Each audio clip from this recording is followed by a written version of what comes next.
So it's fair to say I've had a pretty bad morning. I got up really early. I had a list of things I needed to do today that I had prepared last night before I went to bed. And I woke up and I looked at the list and I thought, what was I thinking when I created this list? And I had absolutely no sense of connection to the work that I had decided last night that I was going to do today. Now, one of the problems that I come across with my clients on a fairly regular, frequent basis is how people are focusing on the wrong things. And by focusing on the wrong things, they are risking damaging other people's perception of how they lead in their organization.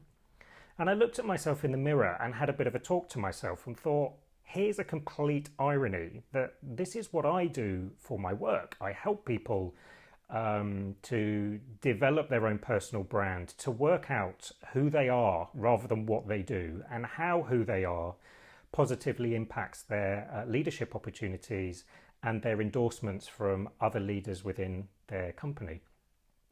And I'm here unable to do the same thing for myself. What I did next was perhaps slightly surprising, and you might not be expecting. I went out. I thought, I need to get away from the office. I need to get away from the back of my desk. And I need to get out in the world. And I need to have a sense of perspective. And as I walked down the street and the buses and the cars rushed past me and the people walking to work early in the morning walked past me on their mobile phones, and some of them pulling small children along behind them who were crying and saying they didn't want to go to school, I got a real strong sense of actually sometimes being is about being in the world. It's about having a sense of connection.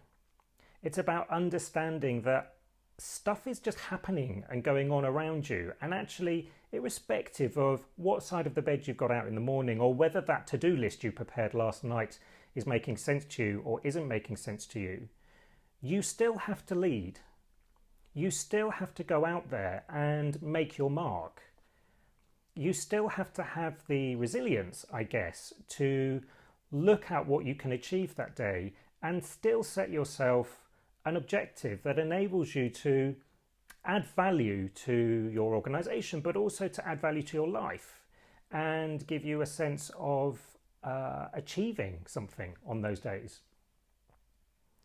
Now, this might seem like a bit of an odd topic because I'm, as I said, typically sat here talking to you about how you be as opposed to what you do, and here I am talking about to-do lists and various other things.